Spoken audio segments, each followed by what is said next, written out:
Hello, it's The Guardian's Peter Bradshaw here, and welcome once more to this review channel, providing the creamy squirt of criticism in the profiterole of discourse. And I have to remind you to subscribe and leave a comment.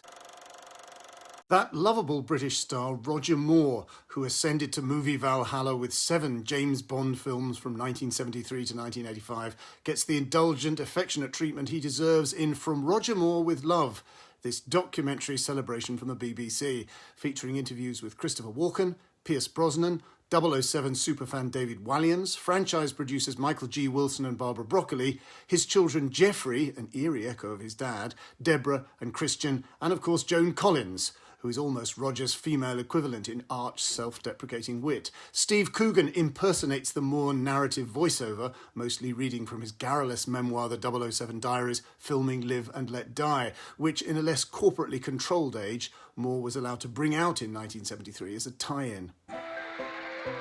I lived a pretty glamorous life, somehow becoming one of the world's most famous and desirable stars. When people asked me about the biggest character I played, I always answered, of course, it's the world's most loved spy. Ah, James. But my greatest creation? Ladies and gentlemen, Roger Moore. Mr. Roger Moore. Roger Moore. Well, the truth is, my greatest creation was somebody called Roger Moore. This is me.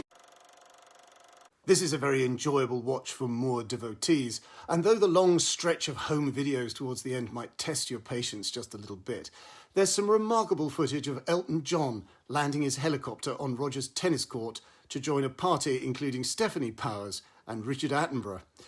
The film shrewdly shows how Roger really did invent himself, a lifelong method-acting project constructing that unvarying dapper persona which did not change in TV interviews, though often accessorised by a large, louche cigar.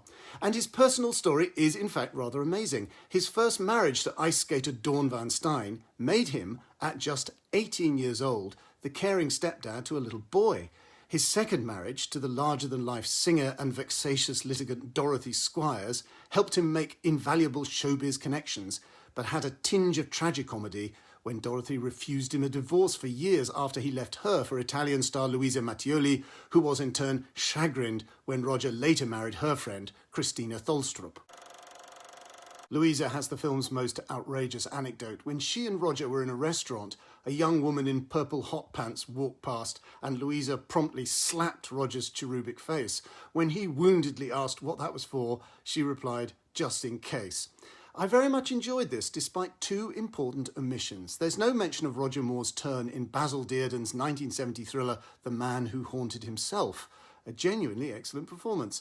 And it fails to mention the hilarious scene about which Roger Moore was himself later cheerfully embarrassed, in which James Bond callously pushes a small child into the water in The Man with the Golden Gun. Not great behaviour for a future UNICEF ambassador.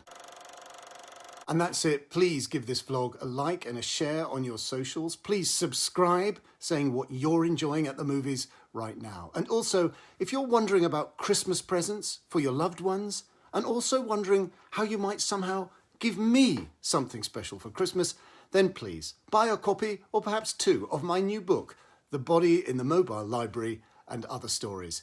Details given below. See you next time.